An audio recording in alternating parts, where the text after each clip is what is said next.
Good afternoon, and thank you very much for joining me. I'm pleased to have this opportunity to share some of my thoughts about evil, when it can be transformed, when it can be prevented, and how we should consider confronting it when neither of these possibilities are true.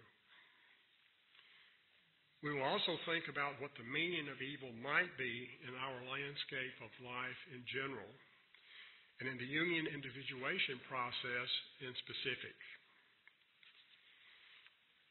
Let me also remind you that when we begin to study subjects like evil, a lot of emotion and history can be stirred up. So I'm going to ask you to remember that I am sharing a point of view that I hope will stimulate and challenge you, but I'm not trying to convince you of anything. In addition, please be careful and pay attention to your own responses, because when we are discussing evil, it can invade us and affect our shadows and our vulnerabilities before we even realize it. So while I was developing this lecture, I had to remember Jung's warning in Collected Works, Volume 10, that the sight of evil kindles evil in the soul. There is no getting away from this fact. The victim is not the only sufferer. Everybody in the vicinity of the crime, including the murderer, suffers with him or her. Now, not too long ago, a friend of mine was jogging through a park in Atlanta. Suddenly, he came upon a body lying on the jogging path. My friend recognized the person lying there as a fellow jogger that he had known for years. It turned out that his fellow jogger had been robbed and murdered shortly before my friend discovered him. Now, my friend doesn't believe that he will ever get completely over this experience, or that he will ever be able to jog in the way that he did before, which was free of fear. Because of how dramatically evil affects us when it's close to home, I found that it is a difficult and confusing topic to discuss. To begin with, most of us simply don't want to look at it directly. In general, we want to deny it and have it be somewhere else, like in the Middle East, Africa, the inner city. We don't deny that terrible things have happened and are happening, but we continue to delude ourselves by saying that it is somebody else, somewhere else, who is doing them. Now, in the years that I worked in the inner city, I'm glad to realize that almost without our knowing it, we have been so brainwashed by our rationalistic and materialistic ways of thinking that we have formed a frame of reference that leaves little space in our vision of life or how we think life should be for a principle of human destructiveness. And when we see the evidence of this destructiveness all around us, as my friend did, we prefer not to believe that the evils we see exist in our lives, in the sphere of our spiritual development. We prefer to think, to rationalize, and to take a simplistic, pragmatic point of view that the evil around us could be eliminated by more education, a better political system, a better economic system, better psychological conditioning, or a commitment to one more war, whether it is actual or social, or committing more fully to the religious war of good against evil. But what happens when we ask ourselves, if these things are the answer, why aren't we doing them? We don't have to follow this line of thinking very far until we have to consider that evil really is a force in the world, and we need to accept that reality. But for most of us, accepting this reality challenges us to have to overhaul our whole world view, and that can be a very painful and difficult task. It usually takes a shock of some kind to force us to begin overhauling our worldview. This is true because overhauling our worldview means that we have to begin confronting our own shadow sides. It may also mean that we may have to cultivate and refine our powerful emotions. Pragmatists want to ignore their emotions out of the fear that they can lead them astray, which in fact repressed, crude, and uncultivated emotions actually can.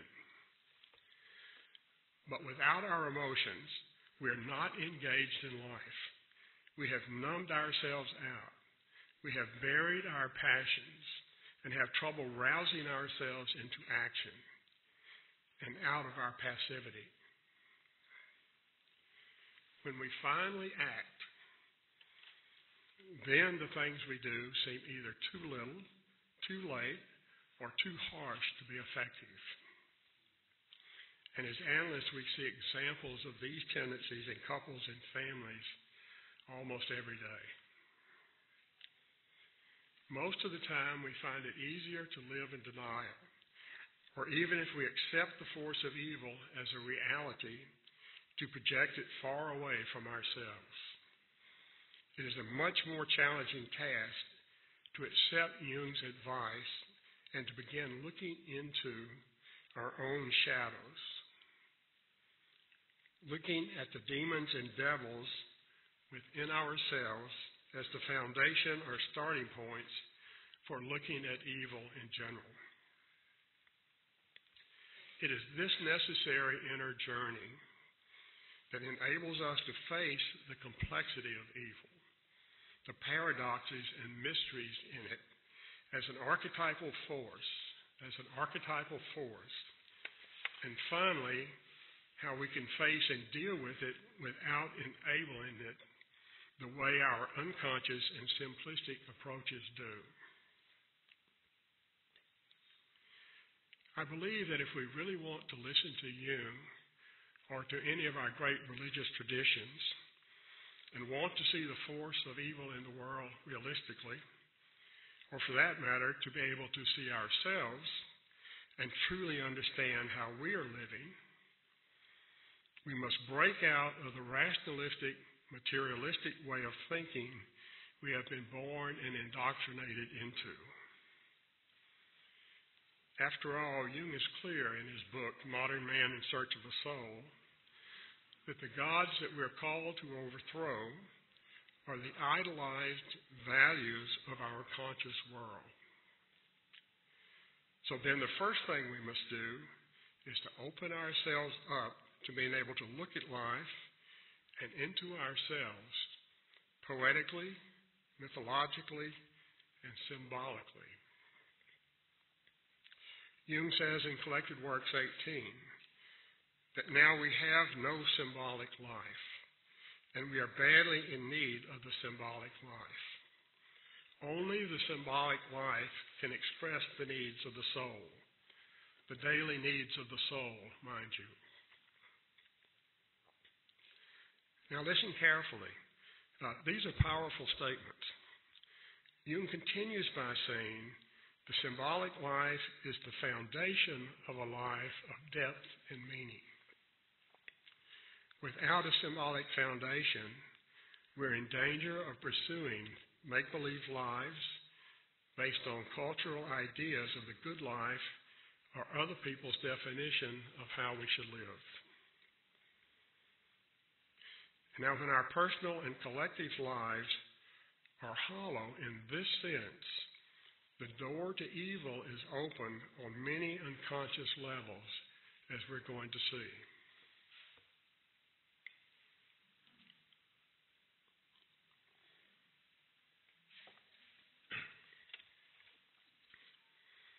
When we think about the symbolic life, we're reminded about the stories in mythology, whether in actual myths or in the stories of our great religions. Our timeless myths and religious stories are metaphors to give shape to and enable us to understand the universal archetypal realities which underlie our psychic experiences, our profound experiences of being human. These are also the underlying forces that can drive our lives and compel our behaviors without our knowing it when they are unconscious. Having some knowledge of this way of perceiving life is an essential requirement if we, and in my professional language, that means our egos, are going to be able to have a knowledge of and a relationship with the deeper layers of our psyche and the reality of who we are and how we are actually living. When our ego, the part of the psyche that we think of as I, our conscious mind, our everyday brain, that tries to run our daily lives, lacks these ways of understanding ourselves and life, we are cut off from being able to relate from ourself. That is ourself with a capital S, our own center, the ground of our personal being. Now, Jung defined ourself as a greater entity which includes our ego and incorporates our personal and collective unconscious. Our dreams, our great emotions, our potentials, and our life force come from the self. The archetypes of the collective unconscious dwell in the self as well. The interrelatedness of our interior life depends upon our ability to think and to feel symbolically, as does our ability to have a more grounded perspective on life and a sense of inner meaning and security. In other words, for us to feel that our life has a purpose and a unique value in the scheme of things, we must be able to think and live symbolically. And without this ability and the interrelatedness within our interior lives, our ability to live without fear and to have peace of mind will be very limited. Without these interconnections, our lives will be confined to shallow levels of meaning, dry, cold, or overly sentimental ways of engaging in life emotionally, a limited capacity to give and receive love, and it will be easy for the archetypal energies within us and in our unconscious complexes to take us over and force us to live them out unconsciously.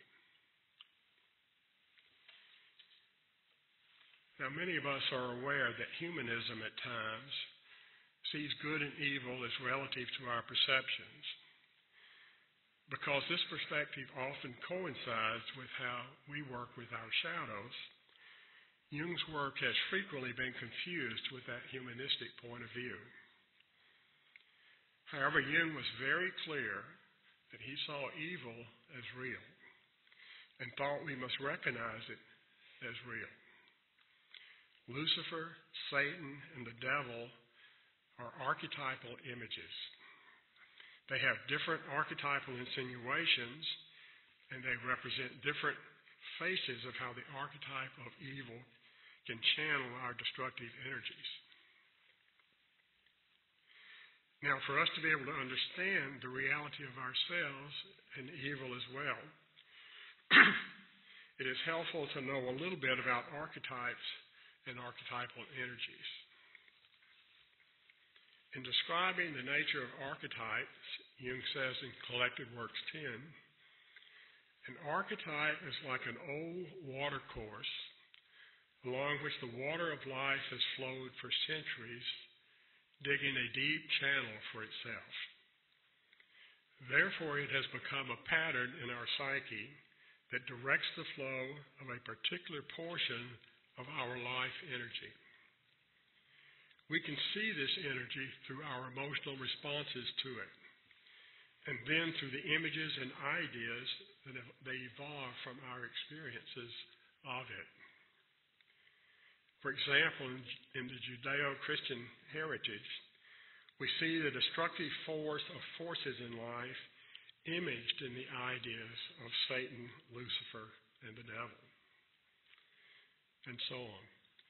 The destructive force in the world was a reality for Jung, which also meant it was an archetypal force inherent in our nature. The image it takes depends upon how we respond to it and how we have been taught to respond to it. The devil is an archetypal image, but it doesn't fully define the archetype, which has many different images and experiences in different cultures and religions.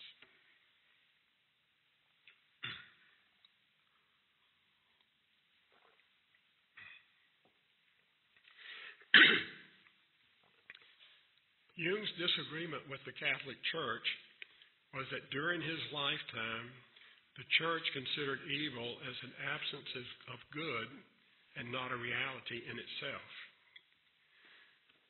Jung understood that we have a great reluctance to confront the many dimensions of evil, both in life and in ourselves.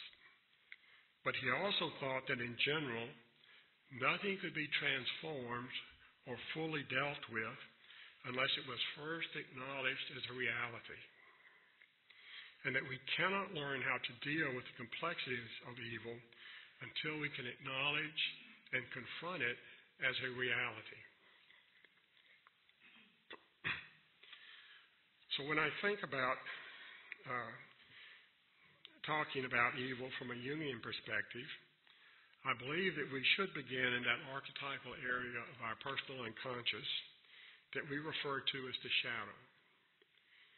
In general, our shadow is all of the parts of ourselves, potentially good and bad, that we denied growing up. We usually repress them in our efforts to form a personality. And we want to form a personality that will be acceptable and give us as much safety as possible in our early circumstances. We often look to our dreams to shed some light on this area of ourselves and what is going on in it. The situation becomes more challenging when our unconscious is telling us through our dreams that we really do need to look into our shadows.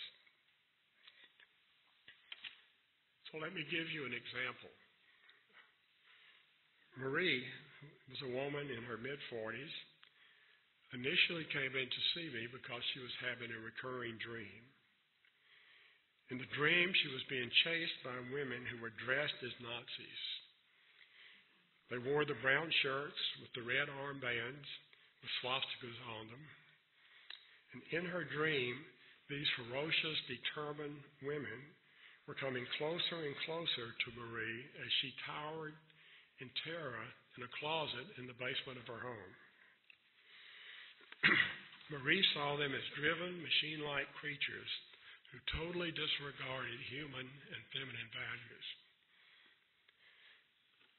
The terror that Marie felt is typical of our response to evil when it threatens. In the dream, these female figures represent the shadow side of Marie's personality, as same-sex dream figures do in Jungian psychology. The shadow, as many of you know, represents the dark, feared, unwanted side of our personality. It contains the cut-off, repressed qualities in our personalities that we rejected in order to become the person we wanted to be or needed to be so we could feel safe and accepted as we grew up. Now, these qualities feel evil to Marie because to recognize and to accept them would threaten the security of her self-image. But the self, with a capital S, the voice of the greater intelligence within her, is showing Marie that these elements in her personality are becoming threatening. In some ways, they also picture what she is doing to herself, and she must, in this case, find a way to recognize and integrate them or live with an increasing sense of unhappiness. Now, on this plane, in our psyche, we're dealing with a fairly simple level of evil that, when recognized and integrated, can be transformed to strengthen and broaden who we are.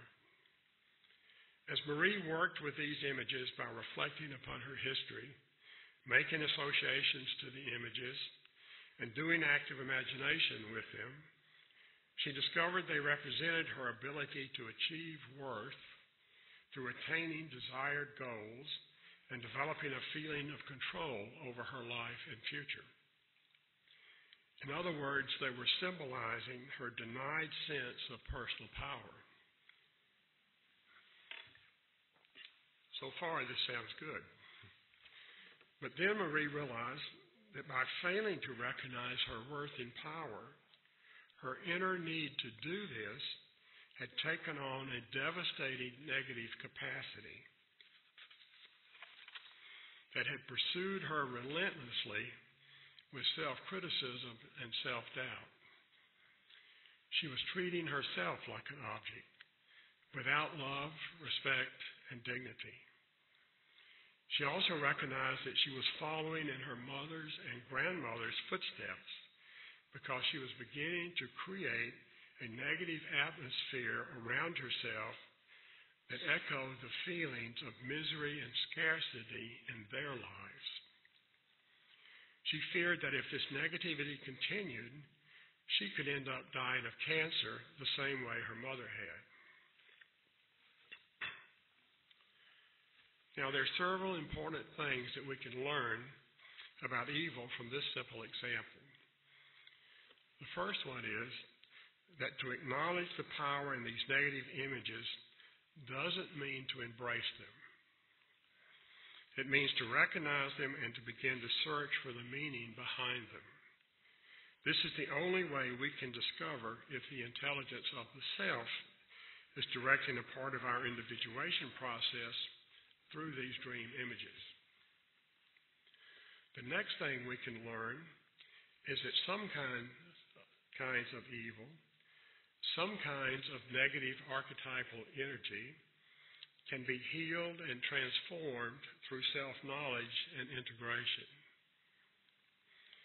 The third thing for us to consider is that what we think of as evil can rarely be transformed by direct confrontation. In other words, to fight evil can frequently cause it to strengthen and arm itself in order to fight back. For instance, if Marie tried to directly confront what we might call her negative attitudes, she would most likely find them very resilient. Then her self-criticism would escalate in the face of her struggles and difficulties in trying to overpower these negative aspects of herself that were making her miserable. The fourth thing we might notice is that Marie felt terrified in the dream. Whenever we feel a major emotion like terror, rage, intense anger, or hurt, we're probably touching a major archetypal issue in our lives that can go in a very destructive direction if we're not careful with it. Overall, I think that we can see that what initially appeared as evil in the dream is a call for Marie to develop more consciousness in order to better fulfill her life and future. Now, the example of Marie's dream shows us that the shadow can have two aspects, one that is dangerous and the other that is valuable. As we also saw, whether Marie's shadow became a destructive force in her life or helped her build a new life depended upon the way she approached it through her dream material. However, deciding how to approach these images isn't always so simple. as Jung's associate, Dr. Marie-Louise von Franz, points out in Chapter 3 of Man and His Symbols. Dr. von Franz quotes a story from the Quran in order to illustrate the paradoxical nature of our shadows of evil and the nature of decisions we face on this journey. Now, Dr. von Franz writes, "The ethical difficulties that arise when one meets one's shadow are well described in the 18th book of the Quran. In this tale, Moses meets Keter, the green one, or first angel of God, in the desert. They wander along together, and Keter expresses his fear that Moses will not be able to witness his deeds without indignation. If Moses cannot bear with him and trust him, Keter will have to leave. Presently, Keter scuttles the fishing boat of some poor villagers. Then, before Moses' eyes, he kills a handsome young man. And finally, he restores the fallen wall of a city of unbelievers. Moses cannot help expressing his indignation, so Keter has to leave him. Before his departure, however, he explains the reasons for his actions. By scuttling the boat, he actually saved it for its owners because pirates were on their way to steal it. As it is, the fisherman can salvage it. The handsome young man was on his way to commit a crime, and by killing him, Keter saved his pious parents from infamy. By restoring the wall, two pious young men were saved from ruin because their treasure was buried beneath it. Moses, who had been so morally indignant, saw too late that his judgment had been too hasty. Keter's doing had seemed to be totally evil, but in fact they were not. Dr. von Franz continues by saying, looking at the story naively, one might assume that Keter is the lawless, capricious, evil shadow of pious, law-abiding Moses. But this is not the case. Keter is much more the personification of some secret creative actions of the Godhead, or in my language, the creative intelligence of the self.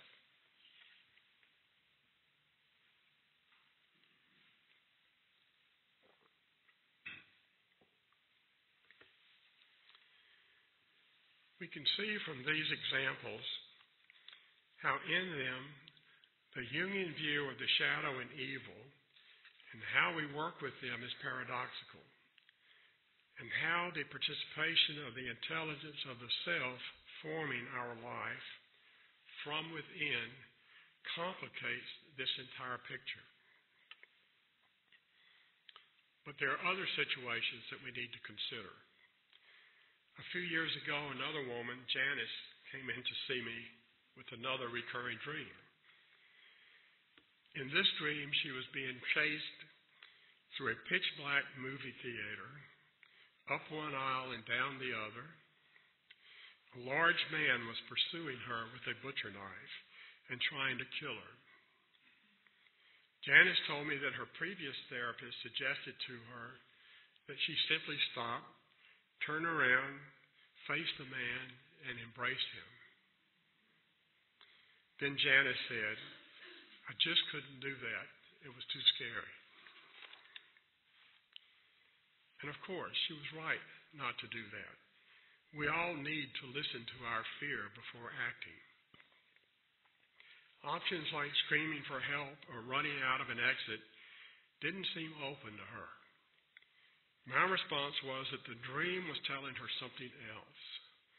I believe it was telling her that we needed to work very carefully on healing her past, healing her fear, and developing her ability to like, nourish, and take loving care of herself as a support for her becoming more self-reliant and self-empowered. Within a few years, her whole life had changed. Now, Now, it's always interesting for me to see how fast our symptoms may recede once we have energetically committed to our inner work.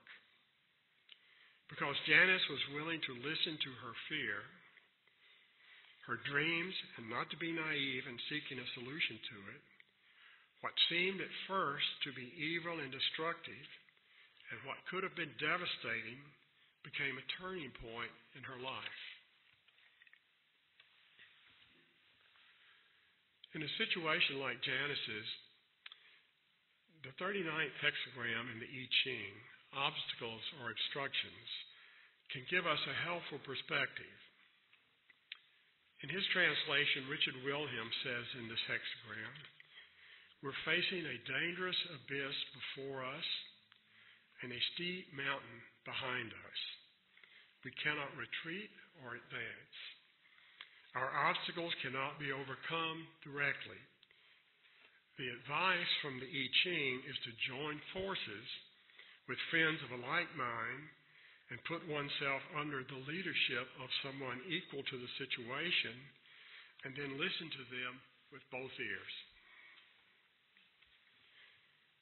R.L. Wing, in his translation of the same hexagram, suggests that like flowing water meeting an obstacle, we must pause and increase in strength and volume until we flow over the obstacle. This is what Janice was doing in her work. She was pausing, and through working with her unconscious, building up the inner strength and substance to successfully overflow the obstacles in her life.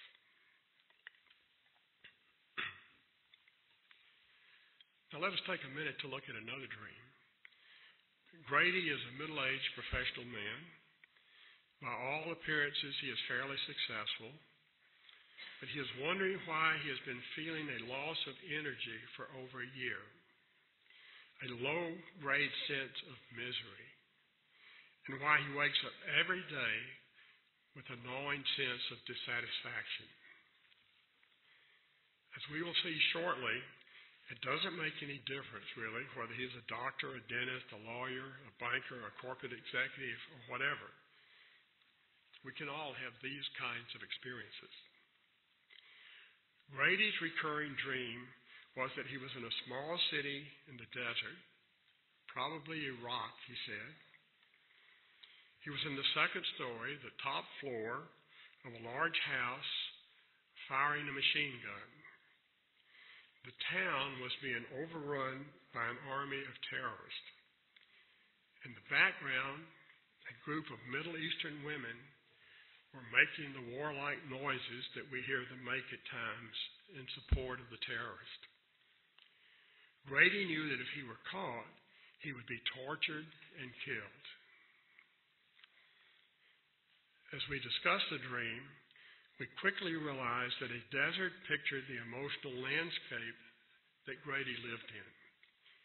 He lived and worked in a determined way in an atmosphere that was achievement-oriented, competitive, anxious, and in the negative sense, very patriarchal. There were no feminine values present in his work environment. But what in the world are these terrorists picturing in me? He asked. Can part of me be this evil and brutal? Of course, his self has picked the terrorists for this dream imagery for a reason. We naturally connect terrorists with evil. But the Jungian approach is to always search for the meaning in our images, including the meaning in how to face absolute evil. So Grady and I began to talk about the terrorist. Our discussion went something like this. Terrorists not only want to kill us, they're willing to kill themselves in the process. This attitude shows us a kind of aggression that the psychoanalyst Erich Fromm calls malignant aggression in his books on evil and human destructiveness. Malignant aggression is the kind of aggression that is meant to control life by destroying it and destroying our spirit of life. Malignant aggression is purely power-oriented. Its source usually comes from an extreme sense of despair that is based on helplessness and alienation. Now remember that word, alienation. We're going to come back to it. Jung also says that the spirit of evil is fear and the negation of life. Because terrorists like the ones in Grady's dreams are one of the extreme examples of malignant aggression, along with rapists, murderers, assassins, and mass murderers, I want to take a few minutes to explore the source of this kind of evil. And as you reflect on these matters later, you may join me in wondering why these themes are so predominant in our field of entertainment. Now, if we consider for a moment the horror of a high school student shooting teachers and classmates, we need to ask ourselves, what is the source of this kind of evil, this kind of malignant aggression? Is it mental illness? Is it the presence of guns and a culture of violence? Or are these types of things uniting with a deeper symptomatology in our society?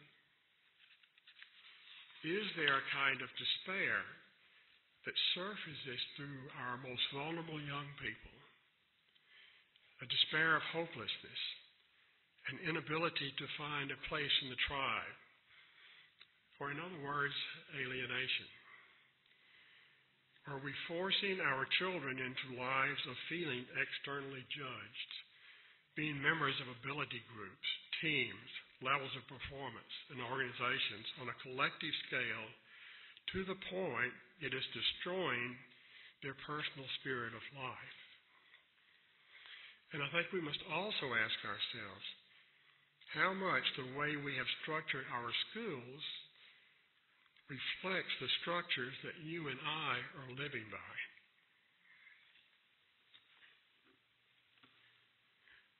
Later, as we were discussing his dream, Grady said, damn, maybe I've created this inner desert.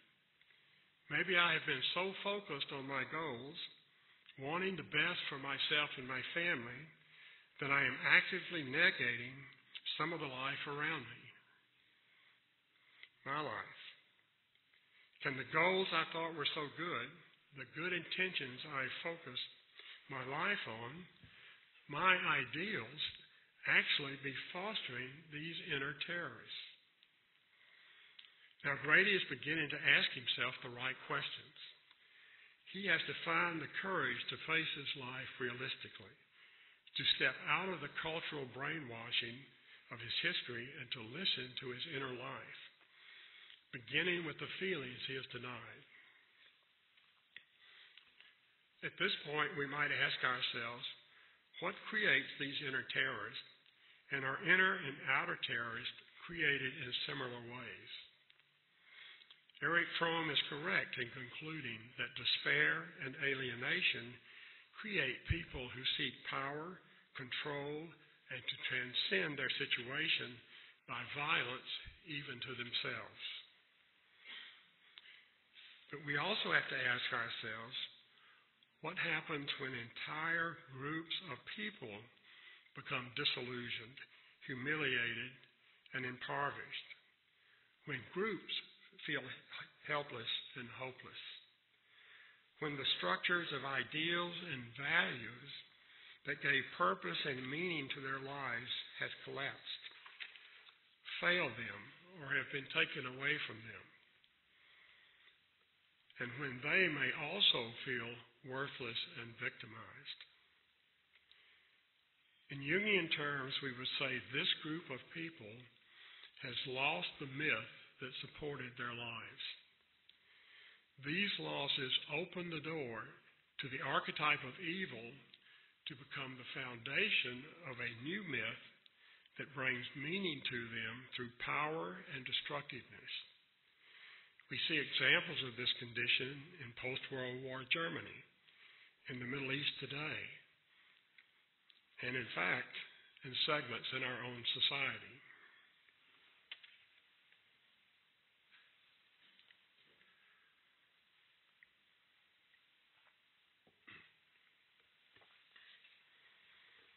Now, it is also interesting to look at how we can alienate and disenfranchise parts of ourselves until they become desperate actors in our unconscious and in our bodies.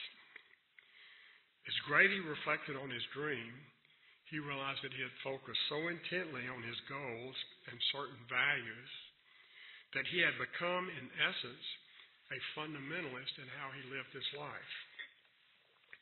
He was structuring himself in a way that disenfranchised and threatened to annihilate parts of himself, his emotional, feminine, and feeling parts. He had lost his sense of knowing how to value his experiences and the way that he was living. And he was beginning to realize that such a loss caused him to be unable to value himself as well. He also began to realize that his self with a capital S was sending him a message by showing him that these disowned parts of himself have the power to strike back with force and poignancy. We also concluded that this dream was a gift of warning to him, because these forces could escalate their attack into a stroke, a heart attack, or cancer, or some other serious form. The point of this discussion about malignant aggression is that whether it is individual, societal, or personal, it is a call for consciousness, a call for a rock-solid look at our reality, and the courage to see how we hide from life and sabotage ourselves.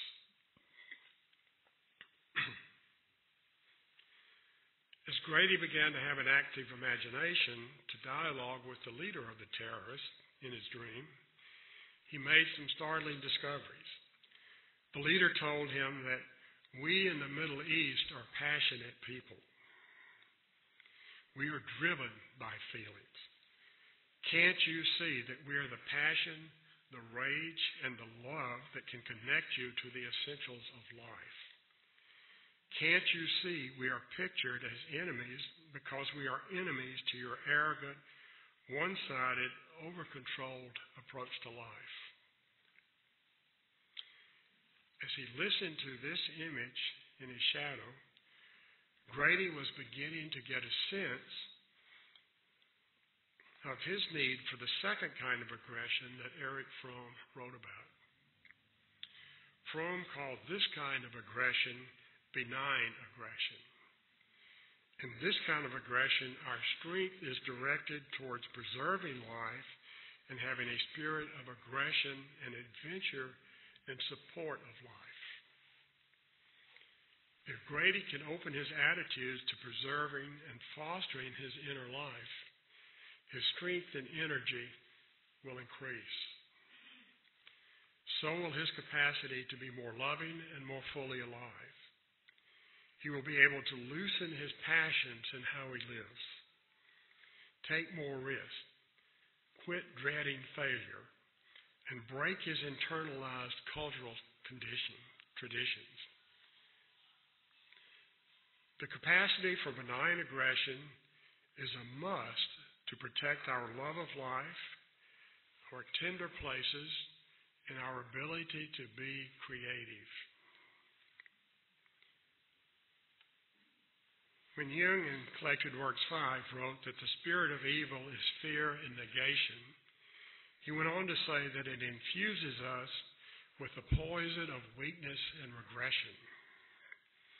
He points out that for us to grow and transform, fear must become a challenge and a task, because only boldness can deliver us from fear. He continues by saying that if the risks are not taken to grow, then the meaning of life is somehow violated, and the future is condemned to hopeless staleness. As Grady pondered his dream, he has gradually experienced his own sense of courage, shifting from his former ideals of achievement and overcoming obstacles to preserving life, pursuing his inner journey, and allowing his ambitions to reflect his love of life. Now, talking about dreams of terrorists brings me to another point, and that is, how do we respond when we have to look evil in the face? Jung makes a striking statement when he says in Ion that it's quite within the bounds of possibility for a man to recognize the relative evil of his nature. But it is a rare and shattering experience for him to gaze into the face of absolute evil. But this is exactly what we have to do. This is exactly what we have to face as well. When we run into a person, a group, or a society that has become possessed by the archetype of evil, or possessed by a myth dominated by this archetype. How can we face unrelenting, malignant aggression? Well, I must admit that I don't really know the answer to that question. But there are two lines of thinking that inform me. The first thing that I think is that we must do our best to take a clear moral stand against this kind of evil. This means that we must stand with strength and use the full force of benign aggression to preserve and protect life, even if it means we must become completely ruthless in our actions. And we must remember that to slip into denial, sentimental idealism, or to fight evil half-heartedly opens us to being contaminated and even absorbed by it. But we must stand not only with strength, but also with great humility, not righteousness. The nature of life teaches us repeatedly that we are unable to see the evil in the good and the good that is in the evil taking place in our lives. Some of you may remember that in Goethe's great poetic drama, Faust, we find Mephistopheles, the devil in the drama, complaining that people don't appreciate him because they don't realize that without him, nothing would ever happen in the world. When asked by Faust who he is, he replies that he is part of that force which would do evil, yet forever works for the good. So in the face of absolute evil, I think we must be able to respond with strength and, if necessary, ruthlessness, and yet with humility and a renewed search for consciousness. There is another question we have to face as well. What happens when we are the victim of absolute evil? I have worked with people who have been tortured, abused as children, and held as sex slaves. I can easily understand that these situations can be more than the human heart can stand. And yet deep in our souls, there is the possibility of the resilience in the depth of our humanity that can heal and transcend these experiences. In order to illustrate this possibility, I would like to share a story with you that informs me. It is part of Sir Lawrence van der Post's story, which he relates in the DVD interview with him, titled Hasten Slowly. Sir Lawrence is the author of over 20 books, was a great friend and a biographer of Jung. As a British officer, he spent most of World War II in a Japanese prisoner of war camp for British soldiers. And from that experience, he tells this story. I remember a particularly nasty execution which my friend Nicholas and I had to stand in formation with our young officers to watch. They were executing 2 soldiers who had gotten too close to the prison fence. The way these soldiers died was indescribably moving. One was tied between 2 posts, driven into the ground, and they had bayonet practice on him. The other was beheaded as he knelt on the ground.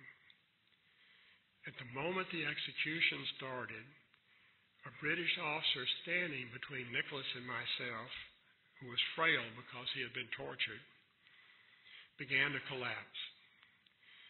I said to myself, this mustn't happen because it will spread. I felt we must face this upright and look it in the eye. And I put my arm around this man in a way the Japanese couldn't see to hold him up. As I did so, I felt Nicholas from the other side instinctively doing the same thing. I felt the officer between us straighten up. We stood and looked at the man being bayoneted. I wanted to look away and pretend it wasn't happening. But a voice inside of me said, you can't do that because you would be betraying the man who is being killed if you do that. You must go through it with him. That is your contribution here and now. You must go through it. You must be killed with him if you're going to understand what is going on. This story has informed me as I live and work. For years, it has helped me look reality, including suffering and evil, in the eye. It has helped me work with people who have suffered horrible things. And it makes me thank God that I have never faced evil in this way. It also makes me thank God for how in the face of such evil, the human spirit can respond with a depth of consciousness and humanity that can inspire and inform us all. As I bring these reflections on evil to a close, I want to say that I realize we have followed what may have seemed to be a confusing path between the inner world and the outer world, between the personal and different individuals and groups, between what we think of as our shadows and what we think of as the archetypal nature of evil. The fact is that the nature of what I am talking about is quite confusing. Both shadow and evil have archetypal foundations that are frequently intertwined. But there is a thread that runs through all of these circumstances around evil that I have been mentioning. That thread is that evil is a call, perhaps a demand from life, for us to develop a more profound sense of self-knowledge and consciousness. It may help us to remember another well-known quotation from Jung, when he passionately says in an interview that the world hangs by a slender thread, and that thread is the consciousness of man. We are the great danger. What if something goes wrong with the psyche, but we know nothing about it? And it seems that if we are well fed and clothed, we have little urge to learn about ourselves, and that is our greatest mistake of all. In the few examples I have given, we can see an important truth. Evil, as it is symbolized in our shadows, is a call for consciousness, for wholeness, and for completing the pattern for the development of our lives that is inherent in our greater self. And each time we integrate part of our shadow, we reduce the evil in the world. But when we fail to do this, to confront and integrate our shadow, we add to the truth of the statement that the theologian Reinhold Niebuhr made in the mid-20th century, that most evil is not done by evil people, but by good people who don't know what they're doing.